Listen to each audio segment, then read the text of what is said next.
오늘 말씀을 보면 예수님께서 십자가에 못 박히셨습니다. 그 양편으로 다른 행악자들도 십자가에 못 박혔습니다. 십자가에 주님께서 이제 못 박혀서 처음 입을 열어 말씀하셨는데 그 말씀은 바로 용서의 말씀이셨어요. 34절 말씀 보면 이에 예수께서 이르시되 아버지 저들을 사하여 주옵소서 자기들이 하는 것을 알지 못함이니이다 하시더라 그랬습니다. 여기 저들이라고 하는 것은 예수님을 못 받고 조롱하고 핍박하는 자들이죠. 주님은 십자가에서 자기를 괴롭히는 자들을 다 용서하셨습니다. 용서를 베푸셨어요.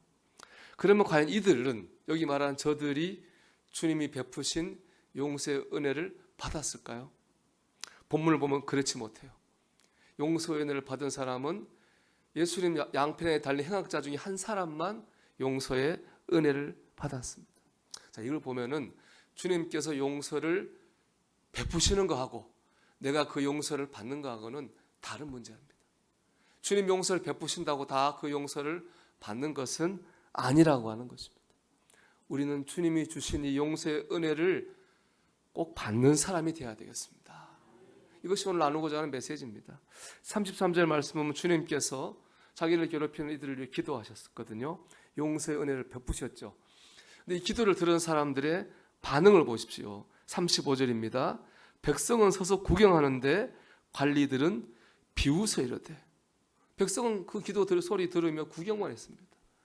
관리들은 한술 더 떠서 주님을 비웃었습니다. 36절 보면 군인들도 희롱하면서 나와 심포도주를 주며, 군인들은 그런 예수님 보면서 예수님을 희롱했습니다. 또 39절 보면은 달리는 행악자 중 하나는 비방하여 이르되, 심지어 예수님 옆에 달린 행악자는 예수님을 비방하기까지 했습니다. 주님께서는 이들을 향해서 용서의 은혜를 베푸셨지만은 그들은 이 용서의 은혜를 받을 어떠한 자세가 되어 있지 않았습니다. 그래서 그들은 용서의 은혜를 받지 못했습니다. 여러분, 용서의 은혜를 베푸시는 것은 주님이지만은요, 그 용서의 은혜를 받는 것은 철저하게 내 몫입니다. 우리가 어떻게 하냐에 따라 가지고 용서의 은혜를 받을 수 있고 받지 못할 수도 있다는 것이죠. 오늘 말씀 보면 용서의 은혜를 받은 행악자에게 주님이 이렇게 약속하셨어요. 43절입니다. 우리 다 같이 한번 읽어볼까요? 내가 진실로 내게 이르노니 오늘 내가 나와 함께 낙원에 있으리라. 아멘. 우리가 주님이 주신 용서의 은혜를 받으면요, 낙원에 들어갑니다. 낙원, 생각만 해도 얼마나 좋은 겁니까?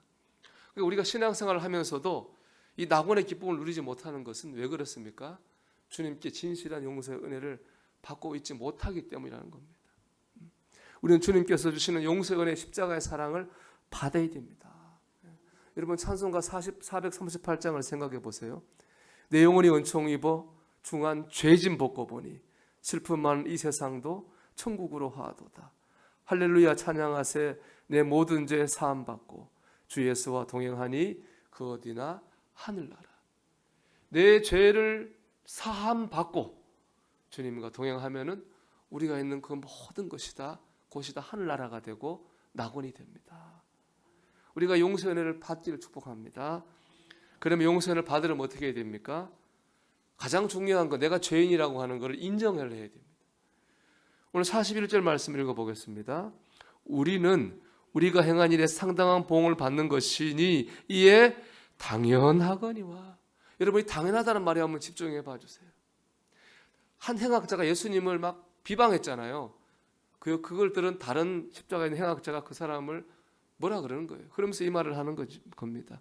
우리가 십자가에 매달린 거는 우리가 죄를 지었기 때문이야. 이건 뭐예요? 당연한 거 아니냐, 이렇게 말하고 있는 겁니다. 그러니까 이 구원 용서 은혜를 받은 죄인은 자기가 죄인이라고 하는 걸 인정했죠. 우리가 이렇게 십자가 지는 거는 당연한 거야. 예수님이 날 위해 십자가 주고 죽으셨어. 우리 기독교인들이 늘 하는 말이에요. 예수님이 십자가 위에 날 위해 죽으셨어. 이 말 바꿔 말하면 이 행악자의 말하고 똑같잖아요. 우리가 십자가 지고 죽는 건 뭐예요? 당연한 거야. 우리는 그런 죄인이야 라는 말과 똑같은 말이거든요. 예수님 십자가 못 박고 날 위해 죽으셨단 말은 내가 죄인이여 나는 십자가 지고 죽는 건 당연한 거야 라는 거 똑같은 말이에요. 여러분 이것을 인정하십니까? 나는 십자가 지고 죽을 죄인이야. 나는 죽는 게 당연한 거야. 여러분, 여러분이 죄인이라고 하는 것을 인정하십니까? 현장에서 가늠하다 잡힌 여인이 있었습니다. 요한복음 8장에 보면 사람들이 돌을 들어가지고 그 여인을, 율법이 그러니까 돌로 쳐 죽이려고 돌을 들었어요. 그때 주님이 말씀하셨죠. 누구든지 죄 없는 자가 돌을 들어 저 여인을 치라고 그랬어요. 사람들이 들었던 돌을 놓고 다 돌아갔어요. 누구든지 죄 없는 자가 돌로 치라고 그랬거든요. 그건 자기가 죄를 깨달은 거예요. 그 순간에. 그 요한복음 말씀 보면 그들이 이 말을 듣고 양심의 가책을 느끼고 그랬어요. 찔린 거예요. 아, 나도 죄인이지 하고 돌 놓고 내려갔어요. 자기가 죄인임을 아는 사람은 다른 사람을 향해 돌 던질 수 없어요. 다른 사람에게 손가락질할 수 없어요. 나도 죄인인데 누구한테 돌 던져요? 누구한테 손가락질합니까? 다른 사람의 잘못을 파헤치고 비난하고 공격하고 그럴 수 없어요. 내가 죄인이면 그럴 수 없어요. 그런다고 하는 건 뭐예요?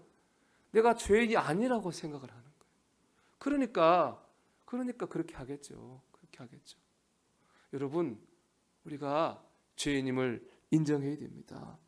죄인은 특징은 뭐예요? 부끄럽잖아요. 죄지면 부끄럽잖아요. 우리가 부끄러워할 줄 알아야 돼. 하나님 앞에 서면은 부끄러워야 되는 거예요.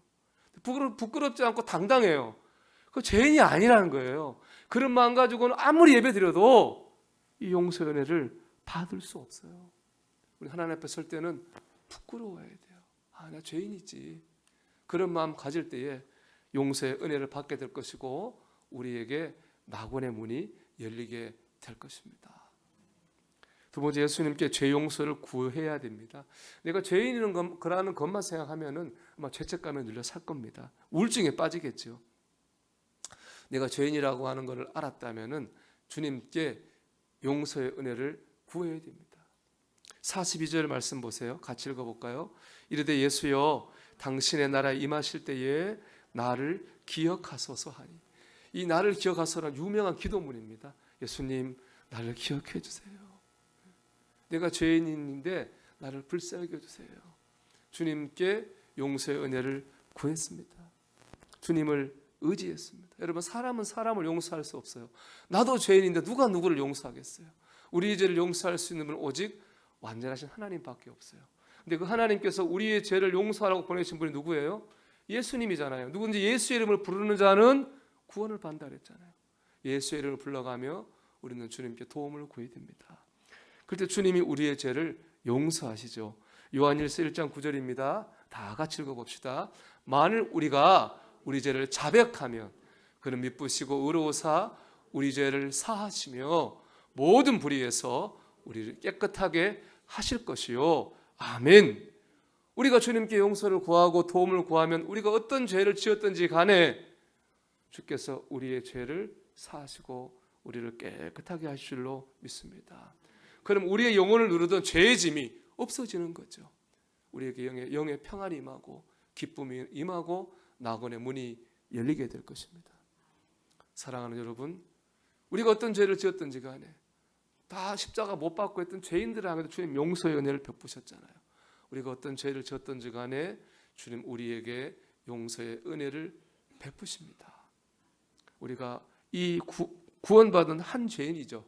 이 죄인처럼 내가 죄인임을 인정하고 주님의 도움을 구하는 가운데 이 용서의 은혜를 받아서 낙원의 기쁨을 누릴 수 있는 그런 은혜 충만한 신앙생활을 할 수 있는 저와 여러분이 되기를 주님의 이름으로 축원합니다.